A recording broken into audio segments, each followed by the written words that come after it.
ध्येय टीवी के daily MCQ कार्यक्रम में आप सबका स्वागत है।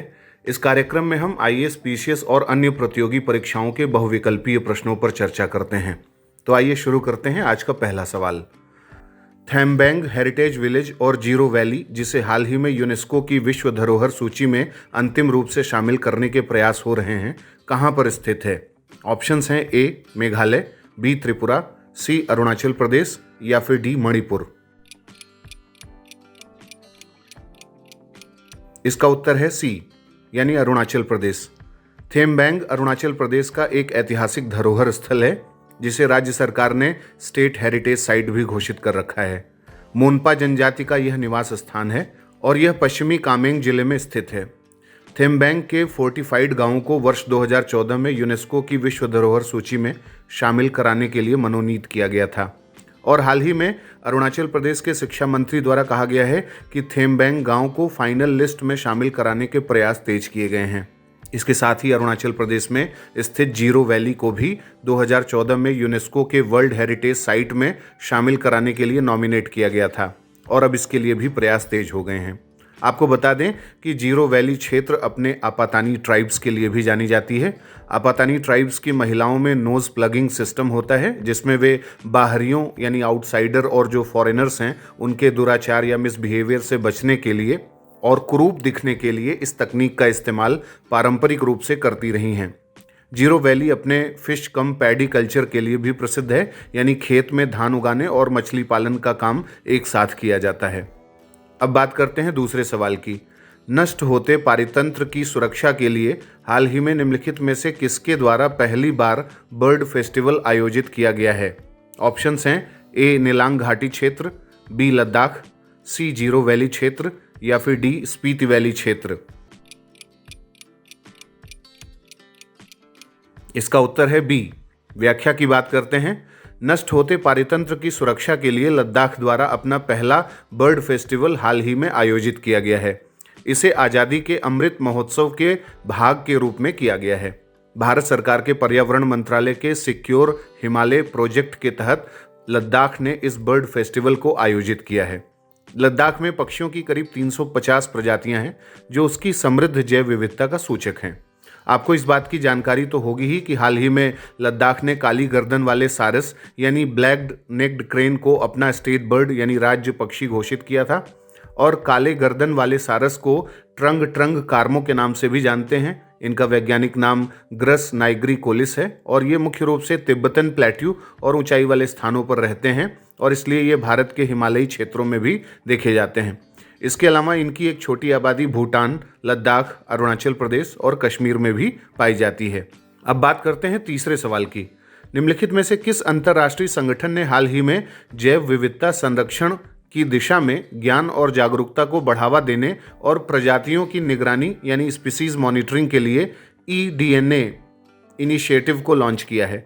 आपके ऑप्शंस हैं ए IUCN, बी WWF, सी वर्ल्ड रिसोर्स इंस्टीट्यूट या फिर डी यूनेस्को। इसका उत्तर है डी, यानी यूनेस्को। हाल ही में यूनेस्को ने EDNA इनिशिएटिव को लॉन्च किया है, जिसे इन्वायरमेंटल DNA इनिशिएटिव के नाम से भी जाना गया है। इस पहल के तहत वैज्ञानिक मछलियों के अपशिष्ट यानी फिश वेस्ट से आनुवंशिक पदार्थों का यानी जेनेटिक मटेरियल्स का सैंपल लेंगे और साथ ही म्यूकस, मेम्ब्रेन और कोशिकाओं से भी जेनेटिक मटेरियल लिए जाएंगे, जिससे सागरीय जीव जंतुओं की प्रजातियों की निगरानी की जा सके। यूनेस्को के अनुसार इस पहल का मुख्य उद्देश्य सागरीय विश्व धरोहर स्थलों का संरक्षण है और यह पहल 2 वर्षों के लिए है। अब बात करते हैं चौथे सवाल की। हाल ही में किस अफ्रीकी देश ने base erosion and profit shifting tax convention पर हस्ताक्षर किया है? आपके ऑप्शंस हैं ए नाइजर, बी नाइजीरिया, सी लीबिया या फिर डी दक्षिण अफ्रीका। इसका उत्तर है बी, यानी नाइजीरिया। हाल ही में नाइजीरिया 96 यानी 96वां देश बना है जिसने base erosion and profit shifting tax convention पर हस्ताक्षर किया है। यह कन्वेंशन इंटरनेशनल टैक्स एडमिनिस्ट्रेशन में सुधार के लिए एक बहुपक्षीय अंतर्राष्ट्रीय अभिसमय के रूप में जाना जाता है, यानी ब्लैक मनी, मनी लॉन्ड्रिंग, हवाला बिजनेस, इन सब चीज़ों को और जो इकोनॉमिक मैल प्रैक्टिसेस हैं उन सबको दूर करने के लिए यह कन्वेंशन बहुत महत्वपूर्ण माना जाता है।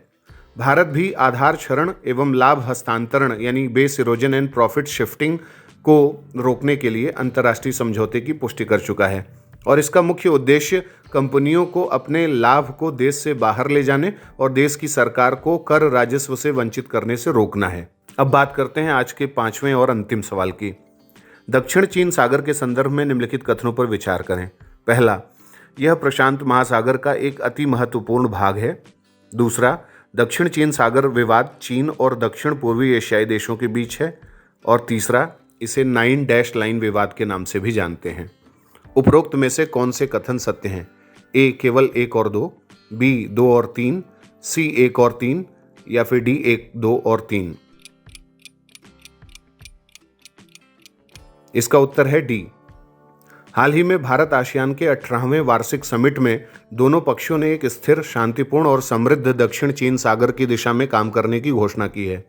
चीन के अवैध दावों और अतिक्रमण से दक्षिण चीन सागर को सुरक्षा देने के लिए भारत आसियान एक फ्रंट पर खड़े हैं।